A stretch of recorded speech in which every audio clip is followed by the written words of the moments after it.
সাবেক প্রধানমন্ত্রী ও BNP chairperson Begum Khaleda জিয়ার দ্রুত আরোগ্য কামনা করে এটিএন বাংলার উদ্যোগে দোয়া ও মোনাজাত অনুষ্ঠিত হয়েছে। সন্ধ্যায় রাজধানীর কারওয়ান বাজারে এটিএন বাংলার প্রধান কার্যালয়ে এই দোয়া মাহফিল আয়োজিত হয়। এটি সরাসরি সম্প্রচারিত হয় এটিএন বাংলা ও এটিএন নিউজ চ্যানেলে। শায়খ শাহ অলিউল্লাহ মোনাজাত পরিচালনা করেন। এটিএন বাংলার বার্তা বিভাগের পরিচালক হাসান আহমেদ চৌধুরী কিরণ, এটিএন বাংলার সম্প্রচার বিভাগের উপদেষ্টা তাশিক আহমেদ সহ বিভিন্ন বিভাগের কর্মকর্তারা মোনাজাতে শরীক হন।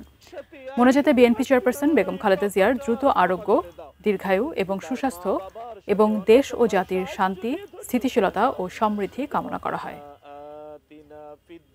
যখন আরো ভালো কাজ করে জিবরিল আলাইহিস সালামের ঘোষণায় আল্লাহ তাআলার ফেরেশতারা তাকে ভালোবাসেন, ধীরে ধীরে তার ভালোবাসা আমাদের ওয়ালা আলি মুহাম্মদ সাল্লাইতা আলা ইব্রাহিম ওয়ালা মুহাম্মদ ওয়া আনফুসানা একসাথে আয়োজনে হাত তুলাই পাপাচার ক্ষমা করে দাও। কেউ যদি তার মা বাবার সাথে অনাচার তোমার সাহায্য দিয়ে ধন্য করে দাও।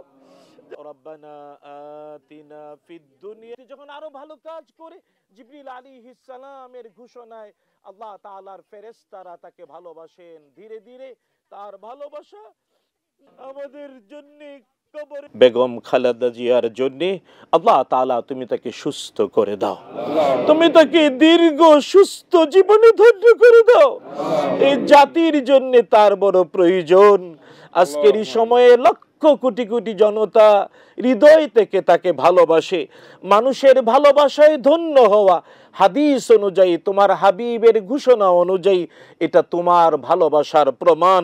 আল্লাহ তাআলা কোটি কোটি জনতা যাকে ভালোবাসে তা তোমার ভালোবাসার প্রমাণ। তুমি তোমার এই বান্দিকে সুস্থতার নিয়ামতে ধন্য করে দাও, তুমি তাকে পূর্ণ সুস্থতা দাও।